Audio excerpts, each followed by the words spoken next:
안녕하세요. 세무사 행정서사 와타나베 유타카입니다. 세무사 행정서사 나베상이 돈 고민을 해결해 드립니다. 채널입니다.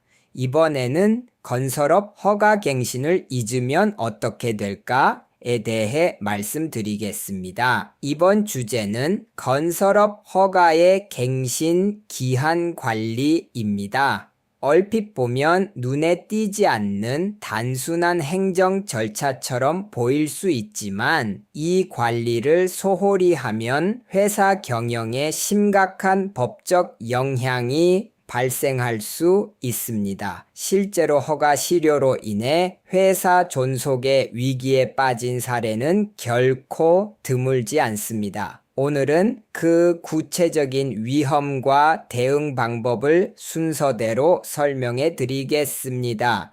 제1장 즉시 실효라는 법적 현실 건설업 허가는 5년의 유효기간이 정해져 있으며 기한 내에 갱신 신청을 하지 않은 경우 해당 허가는 유효기간 만료와 동시에 즉시 실효됩니다.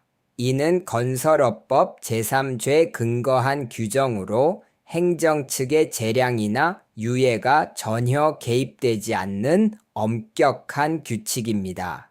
며칠 정도 늦어도 괜찮겠지.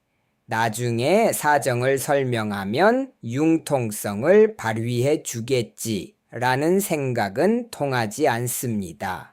기한 다음 날부터는 법적으로 무허가 업자로 취급됩니다. 허가의 실효는 갱신을 잊은 경영자의 주관적인 사정과는 관계없이 법률이 자동적으로 판단하는 것입니다. 또한 갱신 신청을 기한 내에 제출한 경우에는 심사가 완료될 때까지 간주 허가로서 종전의 허가가 유효한 것으로 인정되는 규정이 있습니다. 그러나 이는 어디까지나 신청을 기한 내에 했을 경우에만 적용됩니다. 이 사실을 경영자로서 정확히 이해하는 것이 위험 회피의 출발점이 됩니다. 제2장 수주 제한이라는 직접적인 피해 허가가 실효된 상태에서 수주할 수 있는 공사에는 건설업법상 명확한 상한이 있습니다. 같은 법 제3조 제1항 단서에 따라 한 건의 도급 금액이 500만 엔 미만 건축 일식 공사의 경우 1,500만 엔 미만인 경미한 공사만 허가 없이 시공할 수 있도록 되어 있습니다.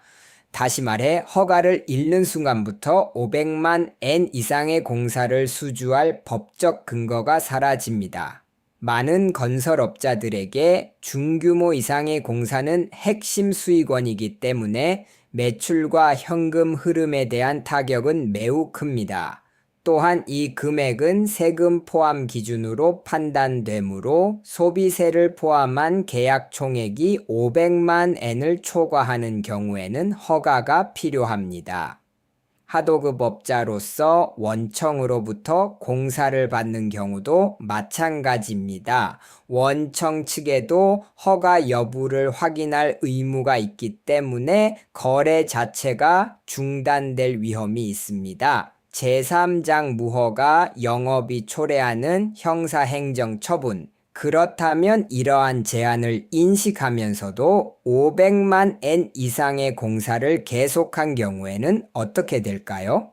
건설업법 제47조에서는 무허가로 건설업을 영위한 자에 대해 3년 이하의 징역 또는 300만 엔 이하의 벌금을 부과하도록 규정하고 있습니다. 이는 형사처벌이며 법인에 대해서도 1억 엔 이하의 벌금이 부과되는 양벌 규정이 존재합니다. 또한 행정처분으로서 도도부현 지사 또는 국토교통대신에 의한 감독 처분의 대상이 됩니다. 구체적으로는 시정명령, 영업정지 처분, 허가 취소 처분 등의 단계적인 처분이 내려질 가능성이 있습니다. 영업 정지 처분을 받게 되면 공공공사의 입찰 참가 자격도 잃게 되며 거래처 및 금융기관으로부터의 신뢰 상실도 피할 수 없습니다. 또한 이러한 처분 내용은 국토교통성 웹사이트에 일반 공개되기 때문에 사회적 신용에 대한 영향은 장기간 지속됩니다.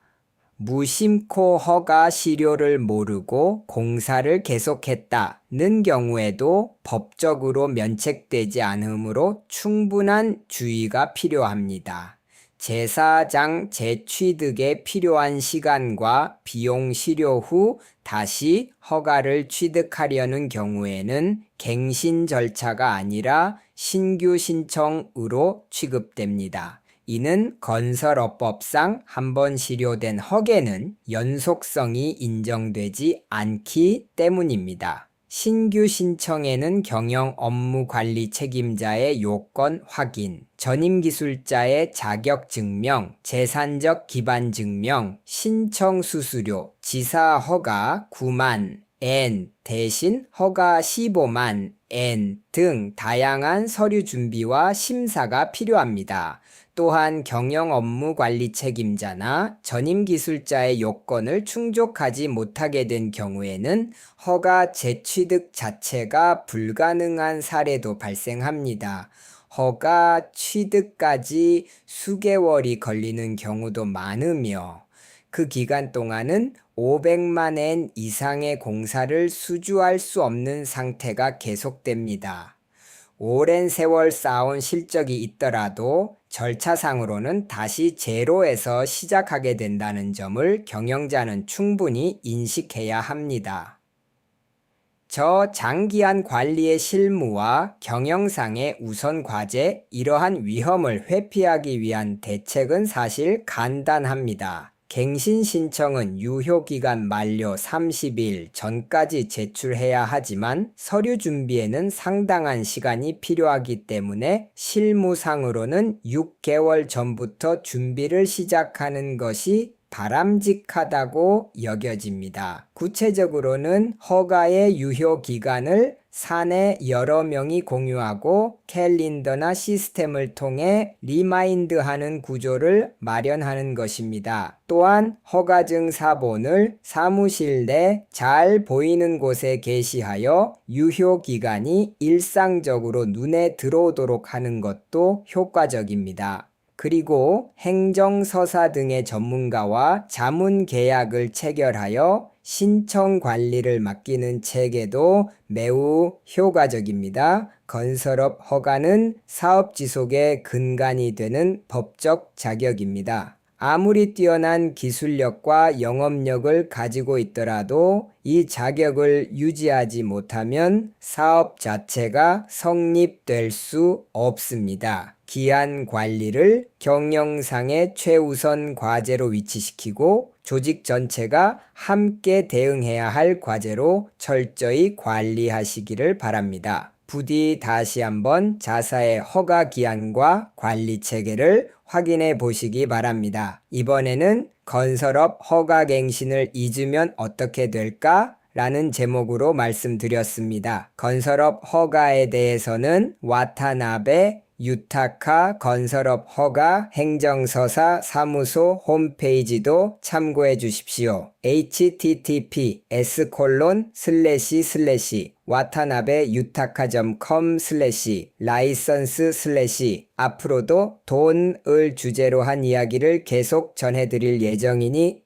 세무사, 행정서사, 나배상이 돈 고민을 해결해 드립니다. 채널 구독 부탁드립니다.